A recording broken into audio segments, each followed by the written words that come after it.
When we started seeing chapter-specific detachments to go with all these new Space Marine characters, all of our 8th edition veterans remembered the dominance of Iron Hands and the triple repulsor executioner meta. We expected an improved version of the Ironstorm detachment, but instead, Ferrus Manus' boys got their own take on the 1st Company Task Force, extending its bonuses to dreadnoughts for just a little bit of that Medusan flavor. We'd like to thank Games Workshop for providing us with a preview copy of these rules for review purposes. For detachment focuses, painting tutorials, and more, subscribe to us here on YouTube. To read more, head to goonhammer.com. Link in the description.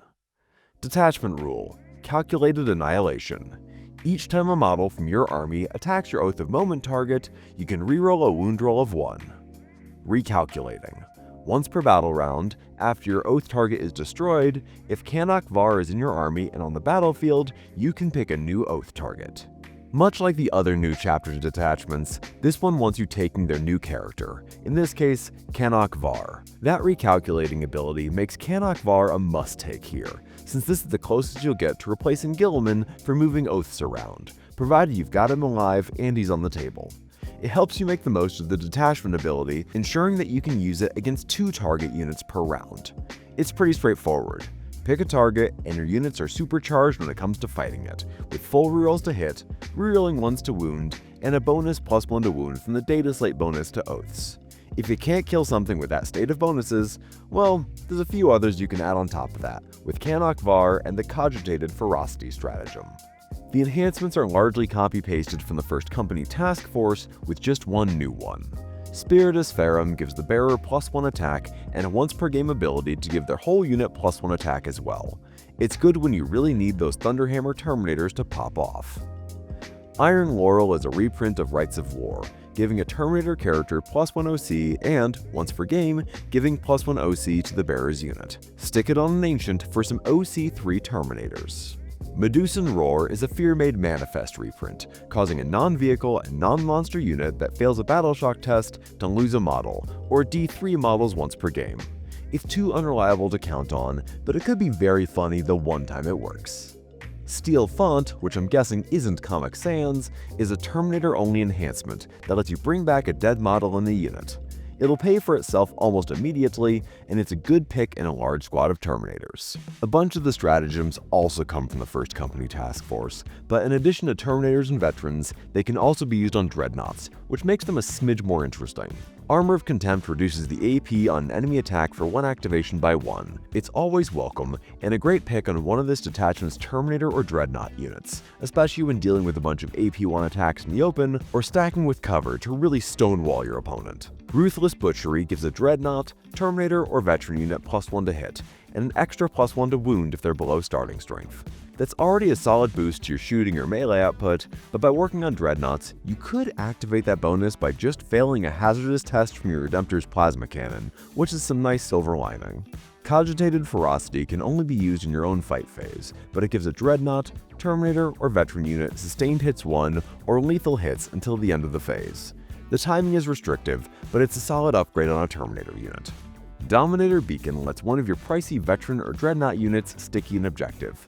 Since you'll be building around an elite force, this is great to keep them moving. Augmetic Fortitude is used just after one of your Terminator or Veteran units gets charged, and reduces incoming damage by 1 against them for the fight phase. This is a powerful defensive ability, especially on Terminators, but the timing makes it difficult to work with. Keep that timing in mind and remember to use it before the fight phase.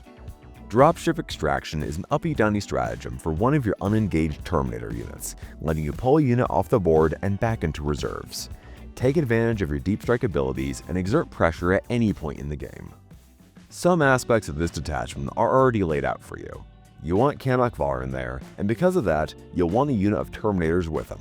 Regular Space Marine Terminators aren't great, but Assault Terminators are okay, especially with the boost from sustained and lethal hits. You'll also want to include some Dreadnoughts to take advantage of the stratagems that can be applied to them here. Ballistus and Redemptor Dreads are solid picks in this detachment and can range wide and sticky objectives while still killing anything they can see. Otherwise, the Hammer of Avernii detachment also pushes you into other elite units. Terminators aren't great, as we've mentioned, but Vanguard veterans, Stern Guard, and Blade Guard veterans are all very much playable here. You'll need transports for the latter too, and repulsor executioners work just fine for that. They benefit from your detachment rule just fine, and enjoy Canuck Var's ability to tag a second Oath target. Otherwise, there isn't a ton to recommend here, and you'll likely find the power you get out of this detachment to be less than what you'd get from either Gladius or Ironstorm. Now let's go over the strengths and weaknesses. Dreadnought support. You don't see many detachments that support Dreadnoughts, and having the ability to sticky objectives and improve their output is pretty nice. Terminators. If you want to run Terminators, this detachment gives you some solid support, and Canuck Var is a good leader for them. Versatility. You get some solid options here for your elite units. Sticky objectives, going back into reserves, bonuses to damage output, and defensive buffs help you make the most of your veterans, Terminators, and Dreadnoughts. Now unfortunately, as we mentioned, this detachment is largely outclassed by Gladius, where it's just really hard to beat the movement options you get there. Terminators also aren't that good. Basic Marine Terminators just aren't great, so a detachment forcing you to build around them is gonna suffer. There's also some weird timing here. Some of those stratagems, namely Cogitative Ferocity and Augmatic Fortitude, are really specific in their timing, making them more difficult to play with than you'd probably like. Because this is just another take on the 1st Company Task Force detachment, it's merely okay.